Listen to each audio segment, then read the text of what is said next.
Hello everyone, आपका इस channel पर स्वागत है और आज हम ओनली जस्ट मैरिड का पार्ट 5 सुनने वाले हैं। तो चलो शुरू करते हैं। शू के वेडिंग रिंग पहनाने के बाद अकीहा शू को पूछती है, क्या होगा अगर मैं रूल तोड़ती हूँ तो। इससे पहले शू आंसर दे पाता, घर की बेल बज जाती है और देखने पे पता चलता है कि भाई आया है। बिग ब्रदर उनको बताता है कि मिहारू मुझे छोड़ के चली गई है और ये डिवोर्स पेपर दे के गई है।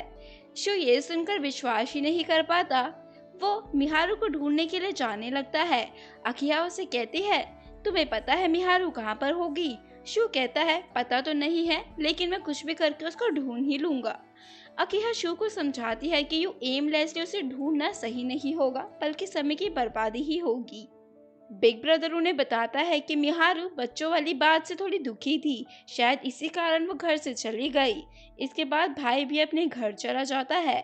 शो अपने मिडिल स्कूल क्लासमेट्स को फोन करके मिहारू के बारे में पूछता है। ये सब अकीहा देख लेती है और शो को कहती है, मुझे लगता है मिहारू आइडियल फैमिली वाली बात को लेकर थोड़ा परेशान है, शायद इसलिए ही ये सब हुआ है। शू ऑफिस से घर आ रहा होता है। रास्ते में वो मिहारू को देख लेता है।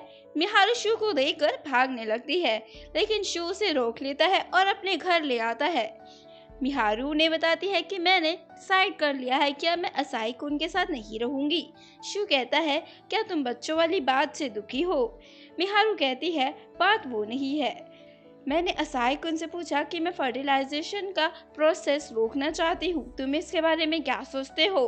तो उसने मुझे कहा कि ये तुम्हारी मर्जी है, अगर मैं चाहूँ तो रोक सकती हूँ और चाहूँ तो कंटिन्यू कर सकती हूँ।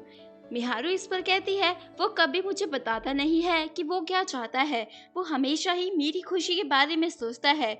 हम दोनों मैरिड है तो हमें दिल खोलकर एक दूसरे से बात करनी चाहिए, लेकिन असाई कुन तो हमेशा ही मेरी खुशी की बात करता है, जो मुझे पसंद नहीं है। शू इस पर कहता है, बिग ब्रदर काइंड है, इसलिए ही वो तुम्हारी खुशी का ध्यान रखता है। मिहारू उसकी बात से एग्री नहीं करती है।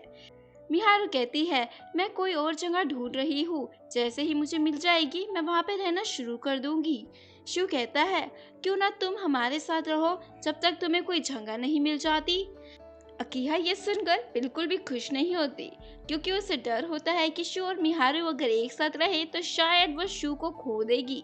इसलिए वो मन ही मन प्रे करती है कि मिहारू मना कर दे, लेकिन इसका उल्टा ही होता है। मिहारू उनके साथ रहने के लिए हाँ कर देती है। शू अपने भाई को फोन करके मिहारू की लोकेशन दे रहा होता है, जिसके लिए मिहारू मना कर देती है। लेकिन अकीहा को लगता है कि बिग ब्रदर को पता होना चाहिए कि मिहारू उनके साथ है, तो वो शू को फोन करने के लिए कहती है। शू जानता है अगर मैंने एक बारी भाई को कॉल किया तो वो भागा भागा यहाँ पर आ जाएगा, लेकिन फिर भी अकीहा के बार बार कहने पर वो फोन कर देता है। और जैसा शू ने सोचा होता है वैसा ही होता है। बिग ब्रो मिहारू को देखने के लिए आ जाता है।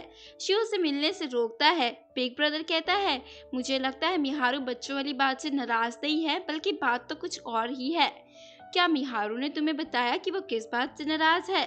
शू सब जानता है लेकिन कुछ बताता नहीं है। वो कहता है, मेरी मिहारू से कोई बात नहीं हुई है।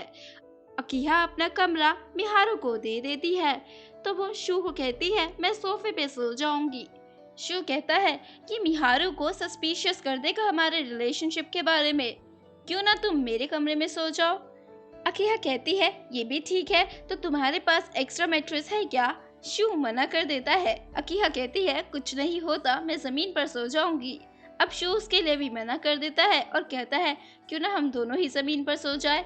अकीहा कहती है, तो बेड का क्या होगा? इन द एंड दोनों डिसाइड करते हैं कि वो दोनों बेड पर ही सोएंगे। अकीहा उसके साथ सोने में थोड़ा अनकंफर्टेबल फील कर रही होती है। वो अपनी बॉडी को मूव तो करना चाहती है, लेकिन सोचती है अगर उसने टर्न किया और शू ने उसकी तरफ ही फेस कर लिया तो उसका क्या होगा। तो वो डर के मारे एक ही पोजीशन में रहती है।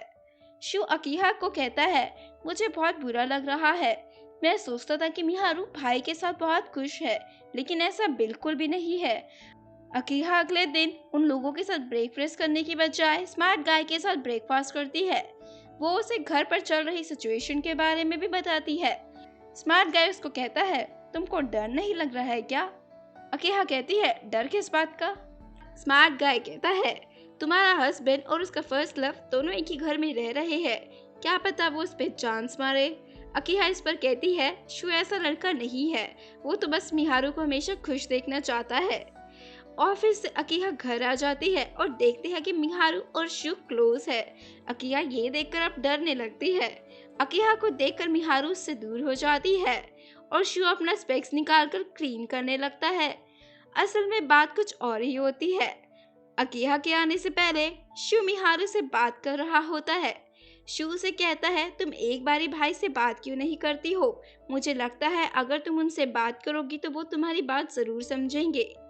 मिहारू उसके टॉपिक को बदलने के लिए शू के पास जाकर कहती है तुम्हारे स्पेक्स पर फिंगर्स के निशान लगे हुए हैं। इस पर शू कहता है तुम्हें अपनी खुशी के बारे में सोचना चाहिए, उससे भागना नहीं चाहिए। इतने में ही अकीहा आ जाती है और अकीहा को वैसा लगने लगता है। मिहारू और अकीहा अपने पेरेंट्स की बात कर रहे होते हैं। अकीहा अपने पेरेंट्स के बारे में बताती है। उसके पेरेंट्स के बारे में सुनकर मिहारू थोड़ी जेलस हो जाती है। अकीहा कहती है तुम्हारे पेरेंट्स कैसे थे? मिहारू कहती है हमारे घर में हमेशा कोई ना कोई प्रॉब्लम रहती थी। मेरे डैड सारा समय काम को देते थे। ये सुनकर अकीहा उससे डैड के बारे में और पूछती है। मिहारू कहती है मेरे डैड कभी भी अपनी फीलिंग्स को एक्सप्रेस नहीं करते थे और वो थोड़े वियर्ड भी थे, इसलिए मैंने सोचा कि मैं एक ऐसे मैन से मैरिज करूंगी जो अपने दिल की बात मुझसे करे। ये सुनकर अकीहा समझ जाती है कि क्यों मिहारू ने शू को चूज नहीं किया था, क्योंकि शू भी मिहारू के डैड की तरह ही है। अब बस एक और क्वेश्चन अकीहा के मन में रह जाता है। शू बड़े भाई से मिलने जाता है और कहता है आप मिहारू से बात क्यों नहीं करते हो? बिग ब्रदर अब बात करने से मना कर देता है और कहता है अगर मिहारू मेरे बिना खुश है तो मेरी भी उसी में खुशी है। शू ये सुनकर गुस्सा हो जाता है और रोने लगता है। वो कहता है क्या आप मिहारू को किसी और के साथ खुश देख सकते हो? ये कहकर वो वहां से चला जाता है। भाई से बात करने के बाद शू की थोड़ी तबीयत खराब हो जाती है। अकीहा उसका बहुत ध्यान रखती है। शू को हाई फीवर होता है जिसके कारण उसके कपड़े काफी ज्यादा गीले हो जाते हैं। अकीहा उसको कपड़े चेंज करने में भी हेल्प करती है। शू अकीहा को कहता है क्या मिहारू का बड़े भाई को डिवोर्स देना सही है? अकीहा कहती है अगर उनका डिवोर्स नहीं होता तो ज्यादा अच्छा है, लेकिन अगर होता भी है तब भी ठीक है। आफ्टर ऑल उनकी खुशी ज्यादा मैटर करती है। अकीहा शू को ये कहने के बाद बहुत ही बुरा फील करने लगती है, क्योंकि जब उसने शू से शादी करी थी तब वो जल्द से जल्द उससे डिवोर्स लेना चाहती थी, लेकिन अब उसे शू के साथ ही रहना है। ये बात उसे काफी ज्यादा दुखी कर देती है। मिहारू शू को देखकर ही समझ जाती है कि उसे बुखार है, तो वो उसके लिए कुछ बनाने लगती है। तब मिहारू को असाई कुन की मैरिज प्रपोजल याद आता है। वो शू को बताती है कि असाई कुन बड़ा ही सिंपल इंसान है। मैं प्लान रास्ते पर चलना पसंद करती हूँ, लेकिन उसके लिए प्लान और अनप्लान दोनों एक ही बराबर है, जब तक उसको उनसे खुशी मिलती है।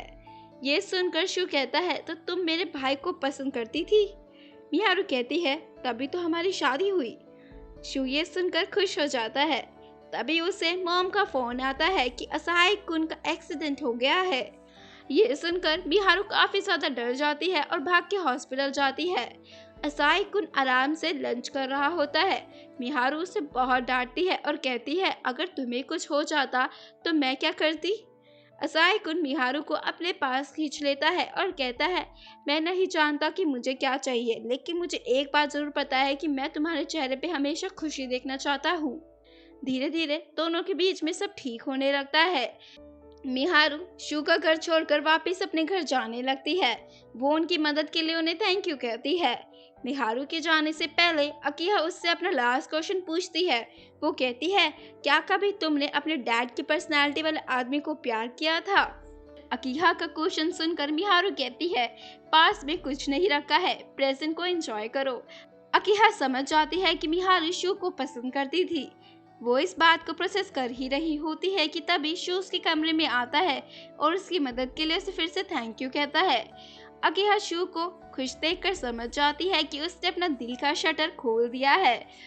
और इसी के साथ हमारे पार्ट 5 की एंडिंग होती है। आगे के पार्ट को देखने के लिए बने रहे। Thank you for watching.